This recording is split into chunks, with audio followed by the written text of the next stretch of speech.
이쯤 들으니까 영화를 보고 싶어지지 않습니까? 자, 여기까지 상황을 보시면 우리가 앞서 봤던 전략적 사고의 네 가지 요소, 미래, 원하는 미래, 어떤 결과를 기대한다를 정확히 알고 또 두루두루 관련된 전체적인 상황과 요소들을 파악하고 그 중에 우리가 놓치지 않고 집중해야 될 상황을 찾아서 그것들이 가져올 파급 효과라든가 영향을 헤아려 가지고 어떤 준비된 방안들을 실행한다. 함장과 부함장 서로 어떤 차이가 느껴지시나요? 누가 미래를 더 열심히 보고 있습니까? 누가 전체적인 상황, 자기 입장만이 아니라 자기한테 지시를 내린 상사의 시각, 또 적의 상황까지 고려해서 전체적인 걸 놓치지 않고 보려고 하나요? 함장과 부함장 중에. 또 누가 이 작전을 성공적으로 이끌기 위해서 가장 중요한 포인트가 뭐냐 이거죠. 일단 영화 제가 지금 얘기해드린 장면에서 보게 되면 함장은 빨리 선제 공격을 한다는 데 집중하고 있고 부함장은 어떤 점에 집중하고 있죠? 어떻게 하면은 이 급변하는 이 전투 상황에서 가능한 한 외부 환경 변화를 놓치지 않고서 제대로 어떤 정보나 첩보를 놓치지 않고 파악해가지고 거기에 맞는 행동을 취할 것인가. 그런 것들이죠. 또 네 번째는 우리가 이런 조치를 취하면 어떤 일이 벌어질까.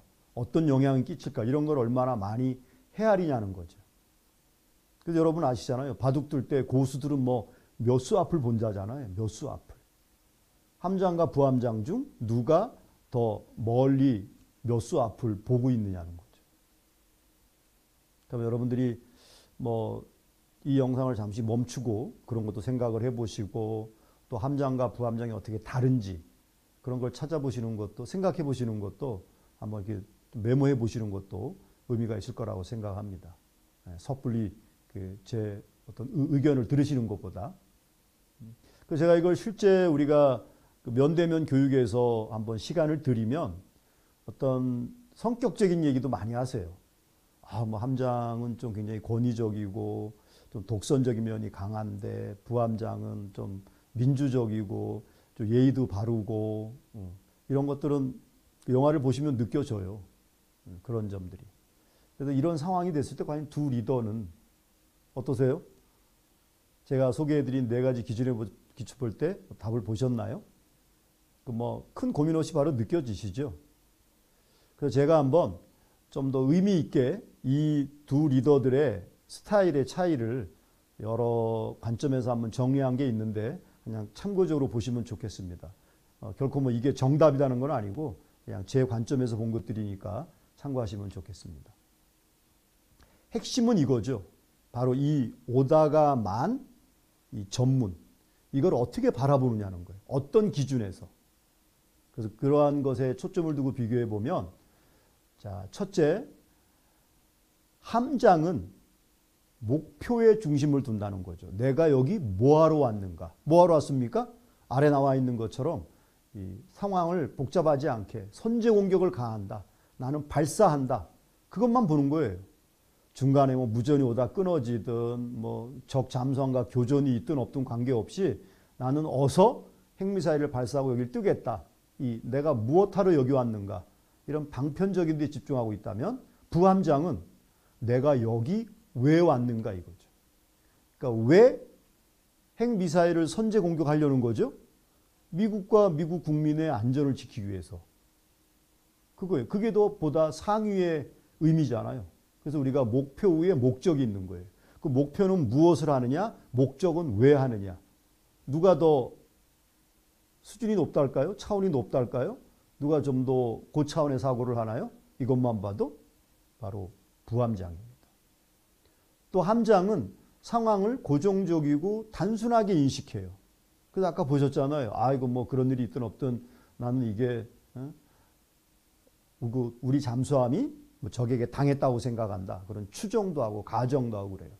반면에 부함장은 상황은 얼마든지 변할 수 있다.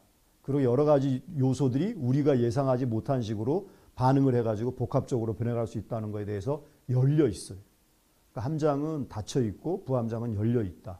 그리고 그 기준은 또 부분적이고 자기중심적이에요. 그래서 보면 항상 자기 판단에서 한 걸음도 더 나가지 않죠. 근데 부함장은 어때요? 함장을 설득할 때 보면은 그런 얘기들을 해요. 우리 스타일, 해군 스타일은 뭐 잠수함을 2대 보냅니다. 인공위성을 보냅니다. 말씀드린 것처럼 제독이나 참모총장 입장에서 설명을 하는 거죠. 우리가 이런 것을 상향적인 인식이다라고 말을 합니다. 또 하나는 뭐 이 사례에서 뭐 제 말씀만 듣고 판단하기 힘들지도 모르지만 굉장히 과거 자신의 성공에 확신을 갖고 집착을 해요.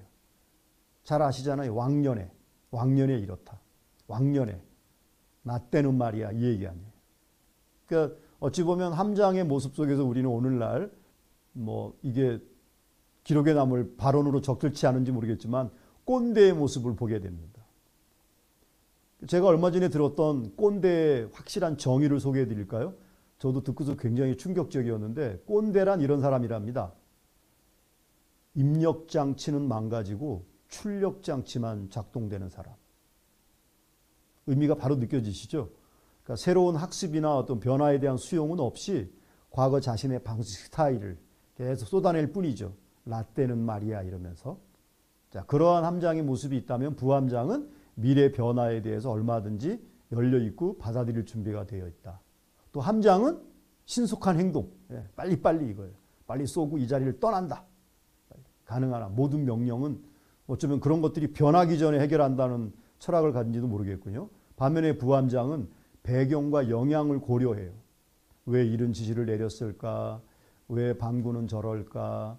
왜 우리에게 이걸 맡겼을까? 심지어 왜 함장님은 저런 스타일이 되셨을까? 왜 함장님은 이런 지시를 내리셨을까? 뭐 이런 여러 가지를 생각하고 머리가 좀 복잡한 스타일인 거죠. 그 말씀드린 것처럼 함장은 가정의 근거에서 우리 잠수함도 당했다고 난 생각한다. 아주 확신에 찬 가정이네요. 가정이 확신에 차면 사실이 되나요? 그냥 확신에 찬 가정일 뿐이죠. 그런데 부함장은 사실을 확인하자는 거죠. 그래서 이대로 미사일 발사 준비를 멈추고 이 무전기를 고쳐서 이 오다만 전문을 마저 받겠다 이겁니다. 심지어 영화에 보면 함장이 이런 말도 해요.